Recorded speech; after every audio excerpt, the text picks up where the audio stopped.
Hey everyone, Jason here, digital marketing consultant, and in this sales funnel guide, you're going to learn about the 5 phases of a highly profitable and successful sales funnel. So timestamps below, along with some other helpful links to building out all of the pages and of course traffic strategies that we'll be talking about. But before we dive into what a digital sales funnel looks like, let's go ahead and go through an example that we've probably all been through in a retail store. You remember when we were allowed to go to those. So let's say we walk in and we're just browsing around, and one of the associates walks up to us and offers us some sort of sample, right? If you've ever been to Costco, you know they have samples all over the place.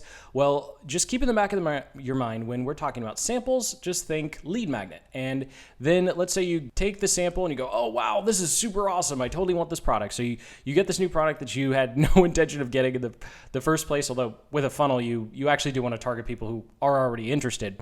We'll get to the difference there.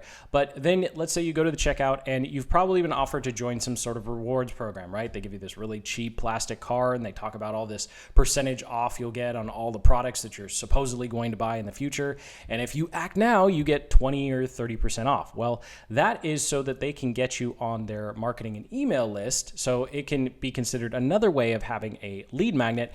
And of course, it's also going to help with them selling you more products and services down the road in terms of cross sells and upsells. So when it comes to an online sales funnel, all we're doing is going through exactly what retail stores have been doing for a really long time and putting it into a digital format. So we're going to run through all 5 phases of this digital sales funnel, and hopefully that example helps with kind of conceptualizing what on earth we're doing here.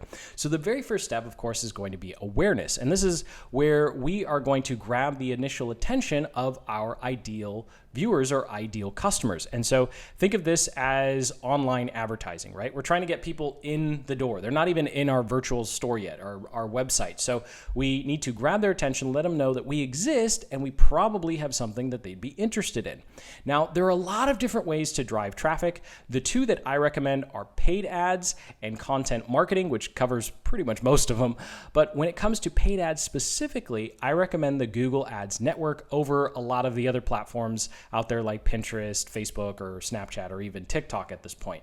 So when it comes to Google Ads, what's great is you can actually target specific people who are actually actively looking for your specific type of product, service, or business. And this is something that most of those other traffic platforms don't actually allow for, which means you have to have a lot more marketing prowess and experience in order to create ads that actually work on those platforms, where you have a lot more wiggle room for learning when it comes to Google search ads, Google display ads. And then I also am a huge fan of YouTube discovery ads and YouTube in-stream ads, simply because they are so cheap. Do you have to make a video? Yes, it's a lot of work, but most other new business owners and advertisers don't want to go through the process of making a video, which is why YouTube ad costs are still so low.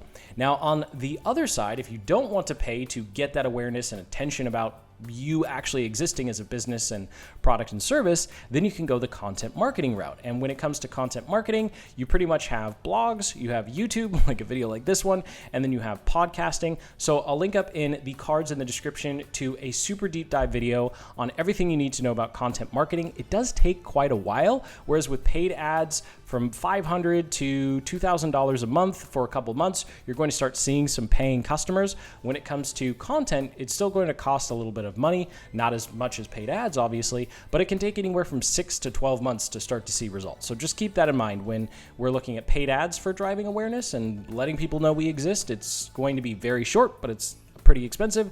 And when it comes to content marketing, it's not as expensive, but it's going to take quite a while. Now, once we have that attention and awareness, we need people to go someplace to join our email list or enter our virtual store, get to our website.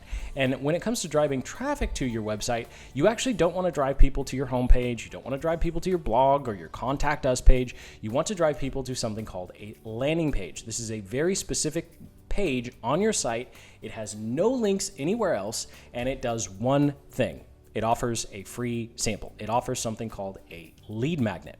So this is an example of what a landing page might look like. And the reason pages like these work is because of the lead magnet. We are being very targeted with our awareness, and we are getting the attention of people who might find value in the lead magnet that we have to offer. So if you remember our retail store example, this is our sample. This is where we're saying, hey, I think you'd really get some value out of this, so give me your email and I'll send you this really cool thing. And so that's all that needs to be done on the landing page. And when it comes to lead magnets, I will link up in the cards and the description to a full-blown, really long video that goes through all different types of lead magnet ideas for all different types and sizes of businesses. My personal favorites are just creating PDFs, so you can create something like an audit to help them understand a area that they need improvement upon. You can create a template to help them go through a specific process to achieve a result, or you can create a really specific training that is just 10 to 15 minutes of you sharing your personal experience and helping them overcome some sort of roadblock. There's a lot more nuance than that, so link in the cards in the description to a video that walks through all that. Now, what happens after you've got that awareness, they've come to your site, you have their email address, they've hopefully gotten some value out of your free sample / lead magnet, so what do we do next? Well, we start that rapport sequence. So what a rapport sequence is a 5 to 7 email sequence, now that we have their contact information, where we start to share a little bit more about how we can be helpful to them. So again, link in the cards in the description to a really deep dive video on this particular part of the funnel, because there's a lot of nuance here. But long story short, all you're doing is building rapport with your potential customers, and you're letting them know that you actually have another offer that's even more valuable than the free lead magnet they got. And of course, that offer is going to be your main product or service, which leads us into the buying phase. So we're in that phase 3 of our sales funnel now. Go ahead and hit that like button if you're getting some value out of this video. And when it comes to the buying phase, there are 3 main parts. We have our sales message, then we have our checkout, and then we're actually going to split off the next one, and we have the upsell, because upsells are really, really important. So we'll talk about the first 2 in this particular phase. So where do we send people from all of those emails that we're sending? Well, we'll send them to some sort of sales presentation or sales message. Now, you've probably been browsing the internet long enough where you've gone to a page and it just keeps scrolling and scrolling and scrolling, and there's just a wall of text, and you go, who on earth reads this? Or you might be like me and you've read a lot of them, right? Whichever camp you're in, that is something called a text-based sales letter, and it works incredibly well. You don't have to create a live webinar, an automated webinar, fancy video sales letter, or a super specific video training in order to be successful selling your product or service online. Going the text-based route is totally okay. Of course, I like going the video route because it's a little more engaging and you're going to be able to retain people longer, but you can always write the text-based sales letter first and then turn it into a video later, as opposed to trying to create this really awesome looking video and then not having anyone seeing any sort of sales presentation because your video is not done yet, right? So when it comes to actually writing the sales copy, you don't need any sort of high ticket closer course or some copywriting secret guru to tell you how to write copy for 5 or 10 grand. All you need is a simple set of books. The first one I recommend you start with is The Ultimate Sales Letter by Dan Kennedy, and it is actually so old that it goes through how to do direct mailings, which is actually still a thing, but inside there, you're going to get all of the psychology elements you need to write a successful sales letter, and it's only $15. You're not going to be paying thousands of dollars for copywriting secrets that have just been around for decades, because human psychology, spoiler alert, hasn't changed all that much. And of course, after your sales message, you're going to drive them to a checkout page. I highly recommend using a software as a service for this part. I know there are a lot of WordPress plugins and people like doing things on WordPress, but specifically when it comes to handling people's payments, it's best to actually have another service provider handle all of that, because there's a lot of nuance, and if your site ever gets hacked or anything ever goes wrong on your site, you could be actually legally liable for people's credit card information. So that's why I like using something like Thrivecart. Of course, if you're doing digital products, something like Teachable or Thinkific, and even Shopify for everything else works really well for collecting and processing those payments. And Stripe also has their own very simple and elegant solution as well. So, okay, I'll get off that tangent. Let's go ahead and get back to the sales process. And this is going to be phase 4 or part 2 of the buying phase, and that's going to be the upsell. So what you want to do is immediately after someone's purchased one of your products or services, offer them something else they might find of value. And so imagine you're going up to the checkout at the retail store, and this is also why they have all of those random gadgets at the end of a store, or you're walking through the grocery store and they have all that candy, because they know that those are a lot of impulse buys. So you might not have a bunch of impulse buys to give people right after they've shared their credit card information and purchased your product or service, but other examples could include an upgrade, offering them some sort of subscription, access to a mastermind, giving them another package if you're a service-based business, or if you've offered them something that isn't a service, you've offered them a product, then you can go ahead and offer them a service. So let's go ahead and dive into this diagram, because the math here is really important. I really want to illustrate why upsells are so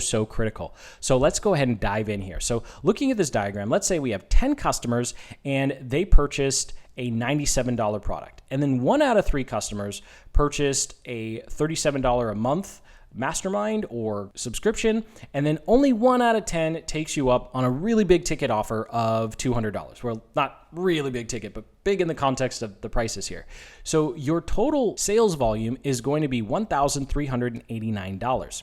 Now, here's why this is so important. Taking a look at this. Don't worry, we're not going to get super nerdy or mathy here. The column I want you to pay attention to here is the average transaction value. See, if we had no upsells, we just sold the one product at 10 people for $97, our average transaction value is going to be $97.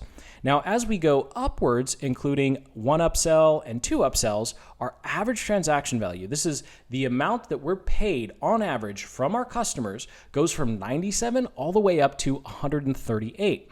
Now, why is this super critical? Because we're not talking about lots and lots of money here.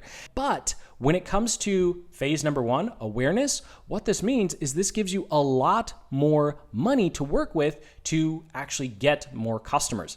And as someone who's been running paid traffic for over a decade now, I can tell you the difference between having to get customers for less than $97 versus being able to get customers for less than $138 is a monumental difference in the paid traffic game. Even if you're not in paid traffic yet, eventually your business will scale to a point where you're going to want to do this. And so even if you're all about content marketing right now, this is definitely something that's going to be helpful to you in the future as the business owner as you scale. And I'll link up in the cards in the description to a video that takes a really deep dive into different upsell ideas, because whatever your business, product, or service, there is an upsell that can work for you. This is a really critical part of building out a successful, profitable sales funnel. So now let's go ahead and go into phase number 5, and that's going to be retention. The reason that almost every retailer under the sun has some sort of rewards program. And this is because you continue to have a relationship with your customers, building more goodwill, building more rapport,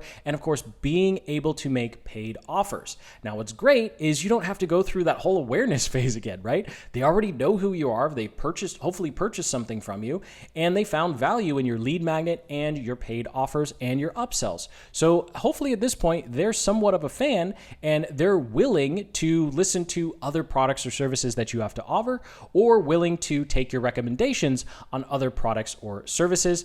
And so that does it for the 5 phases of a successful and profitable sales funnel. If you have any questions or got lost along the way with this document, go ahead and comment below with your sales funnel building questions. We do our best to read and reply to every single one. So hit that like button, subscribe for more sales funnel videos just like this one, and more deep dives on how to do every single step of this process. And until the next, keep building the business you love.